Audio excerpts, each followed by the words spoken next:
Hello dear students, आज का हमारा टॉपिक है गोलीय अवतल पृष्ठ पर अपवर्तन का सूत्र। सबसे पहले इस चित्र को आप एक बार देख लें।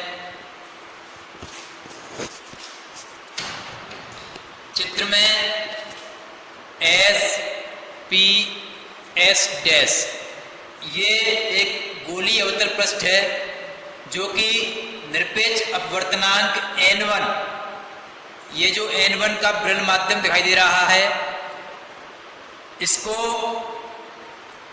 निरपेक्ष अपवर्तनांक n2 के सघन माध्यम से अलग करता है। ये पृष्ठ SPS'। इस पृष्ठ का ध्रुव P है, इसका ध्रुव मध्यबिंदु कहते हैं, मध्यबिंदु P दिखाई दे रहा है। इसका वक्रता केंद्र C है।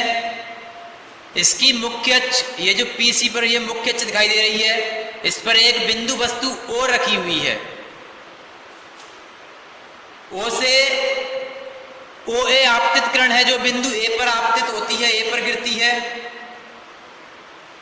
और यह यहां से अपवर्तित होकर के अविलंब की ओर झुकती है। यहां अविलंब है CAN,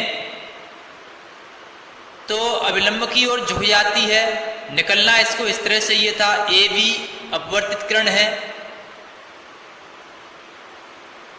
दूसरी आपतित किरण है OP, और ये किरण दर्पण के पृष्ठ पर, गोली जो अवतल है इस पृष्ठ पर लंबवत गिरती है, इसलिए बिल्कुल सीधी निकल जाती है। PQ दूसरी अपवर्तित किरण हो गई। अब इन दोनों अपवर्तित किरणों को AB और PQ, इन दोनों को अगर हम पीछे की तरफ बढ़ाते हैं तो दोनों किरणें बिंदु I पर मिलती हुई प्रतीत होती है। अतः जो बिंदु I है, यह बिंदु O का आभासी प्रतिबिंब हो गया। कोण OAC अर्थात ये कोण आपतन कोण हो गया, और कोण BAN ये अपवर्तन कोण R हो गया। दर्पण के इस पृष्ठ के ध्रुव से O तक की दूरी, P से O तक की दूरी U हो जाएगी, माइनस की ली जाएगी ये दूरी। प्रतिबिंब तक की दूरी, I तक की दूरी PIV हो जाएगी माइनस की, और वक्रता त्रिज्या PC माइनस की R हो जाएगी। सभी दूरियां ऋणात्मक ली जाएंगी।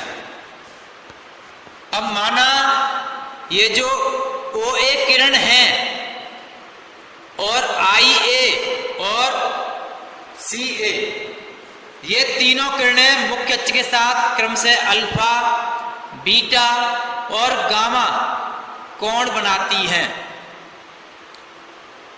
A से मुख्य अक्ष पर लंब AM डाला गया है। अब त्रिभुज OCA में देखते हैं, OCA ये जो त्रिभुज दिखाई दे रहा है, इसमें ये कोण है जो गामा लिखा हुआ है, ये कोण इस त्रिभुज का बहिष्कोण है। बहिष्कोण है, इसलिए इसका मान शेष दो कोणों के योग के बराबर होगा, यानी कि इस कोण और इस कोण के योग के बराबर होगा।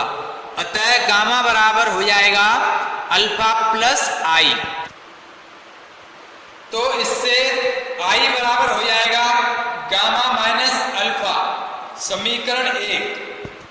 अब त्रिभुज ICA में देखते हैं तो ये ICA, इस त्रिभुज के लिए भी गामा बहिष्कोण है, इसलिए इसका मान बीटा और ये जो इतना कोण है इन दोनों के योग के बराबर होगा। लेकिन ये कोण और ये कोण शीर्षाभिमुख कोण है, इसलिए इस कोण की जगह पर हम R लिखेंगे। तब गामा बराबर बीटा प्लस R, या इससे R बराबर हो जाएगा बीटा माइनस गामा। ये हो गया समीकरण 2। अब स्नेल के नियम से sin I upon sin R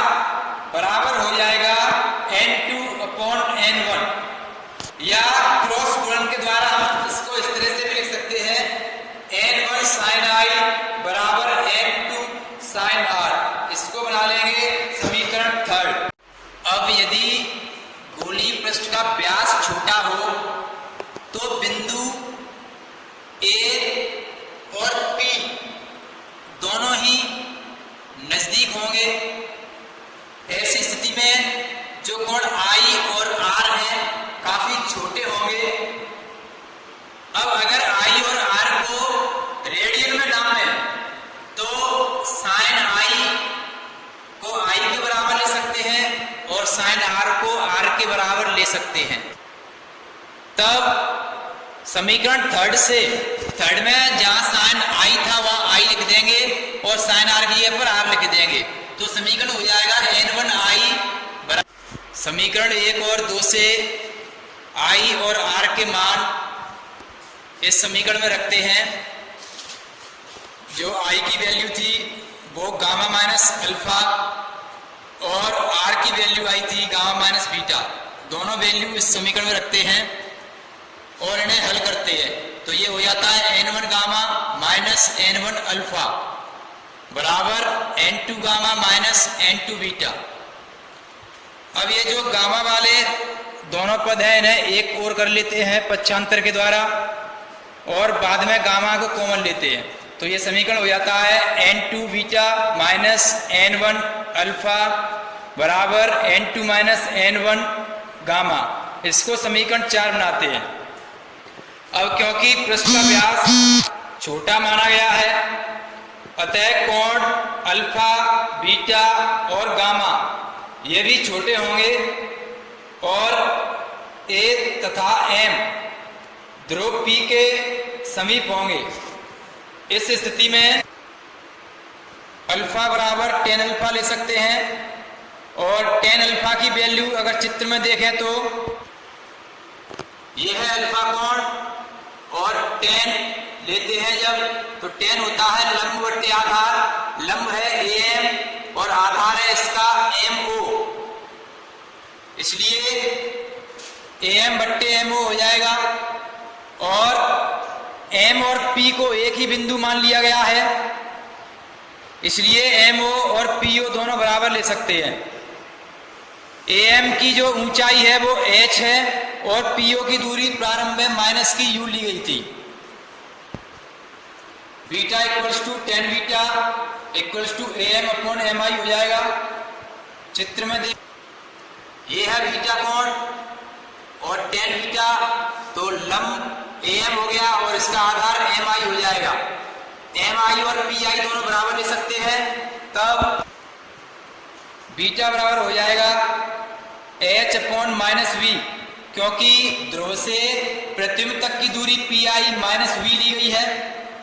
इसी प्रकार से गामा बराबर tan gamma AM upon MC के बराबर होगा और ये h अपॉन माइनस r हो जाएगा।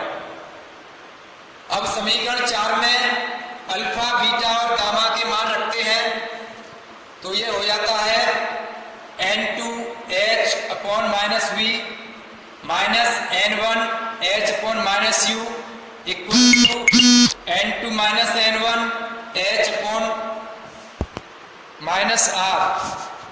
दोनों ओर से H कोण मिल जाएगा, तब ये समीकरण बनेगा N2 upon v minus N1 upon u equals to N2 minus N1 upon r।